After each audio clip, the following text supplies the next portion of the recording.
Ang mga bayan ng mga Levita.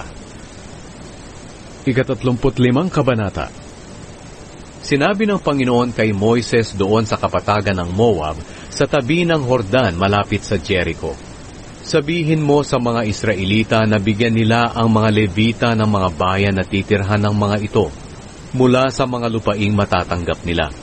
Sa ganitong paraan may matitirhang bayan ang mga Levita at may pastulan para sa kanilang mga hayop. Ang agwat ng pastulang inyong ibibigay sa palibot ng kanilang bayan ay mga 450 metro mula sa pader ng kanilang mga bayan.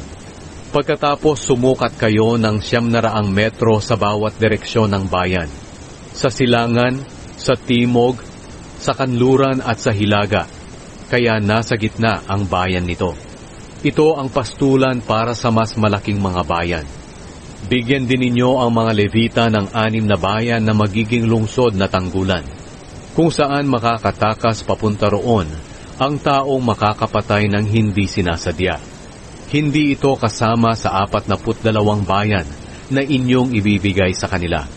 Kaya 48 lahat ang mga bayan na inyong ibibigay sa mga Levita, kasama ang kanilang mga pastulan. Manggagaling ang mga bayan na ito sa mga lupain ng mga lahi ng Israel. Ang lahi na may maraming parte ay magbibigay ng maraming bayan, at ang lahi na may kaunting parte ay magbibigay ng kaunti. Ang lungsod na tanggulan. Pagkatapos sinabi ng Panginoon kay Moises, sabihin mo sa mga Israelita na kapag tumawid na sila sa Hordan papunta sa Kanaan, pumili sila ng mga bayan na magiging lungsod na tanggulan, kung saan makakatakas papunta roon ang taong makakapatay ng hindi sinasadya. Mapoprotektahan siya ng lungsod na ito laban sa mga taong gustong gumanti sa kanya. Hindi siya dapat patayin hanggat hindi pa siya nahahatulan sa harap ng kapulungan. Ang 6 na bayan na ito ang magiging lungsod ninyong tanggulan. Ilagay ninyo sa silangan ng Hordan ang 3 lungsod at 3 sa Kanaan.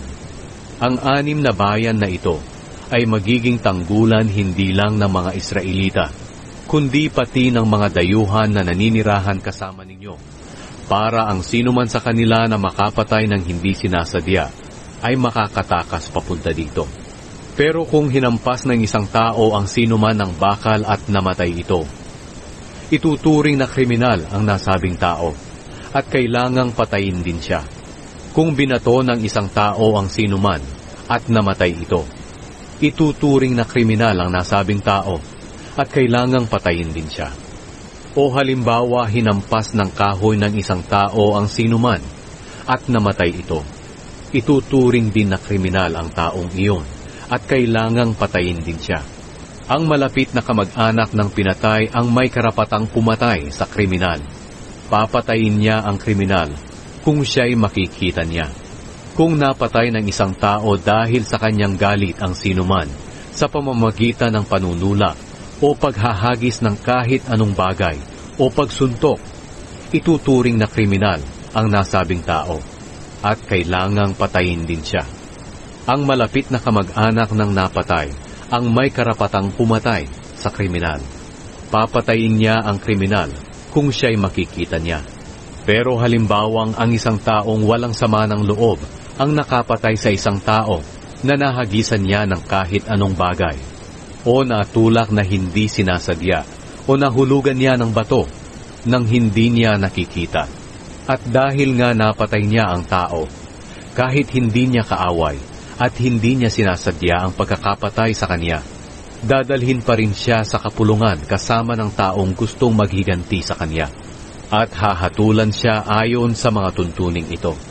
Kung mapatunayan ay hindi niya sinasadya ang pagpatay, kailangang protektahan ng sambayanan ang taong nakapatay laban sa mga tao na gustong maghiganti sa kanya, at ibabalik siya sa lungsod na tanggulan kung saan siya tumakas. Kailangang magpaiwan siya roon hanggang hindi pa namamatay ang punong pari na itinalaga sa paglilingkod. Pero kapag lumabas sa lungsod na tanggulan ang nakapatay at makita siya ng taong gustong gumanti sa kanya, maaari siyang patayin ng taong iyon. Walang pananagutan ang taong nakapatay sa kanya. Kaya dapat na magpaiwan ang taong nakapatay sa lungsod na tanggulan hanggang hindi pa namamatay ang punong pari. At pagkatapos ay makakauwi na siya sa kanila.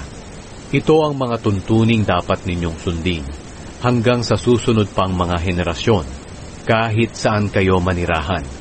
Ang sinumang pumatay sa kanyang kapwa ay kailangang patayin, pero kailangang may mga saksi na magpapatotoo na siya'y nakapatay.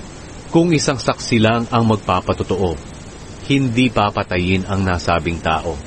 Huwag kayong tatanggap ng bayad para sa buhay ng isang kriminal. Kailangang patayin siya. Huwag din kayong tatanggap ng bayad para sa buhay ng taong tumakas sa lungsod na tanggulan upang makabalik siya sa kanyang lugar bago mamatay ang punong pari. Sa pamamagitan nito maiiwasan ang pagdanak ng dugo sa lupaing inyong tinitirhan. Dahil ang pagpatay ay makakapagparumi sa lupain na inyong tinitirhan at walang makapaglilinis nito maliban sa dugo ng taong nakapatay. Kaya huwag ninyong dudungisan ang lupaing inyong tinitirhan dahil ako mismo ang Panginoon ay naninirahan kasama ninyong mga Israelita.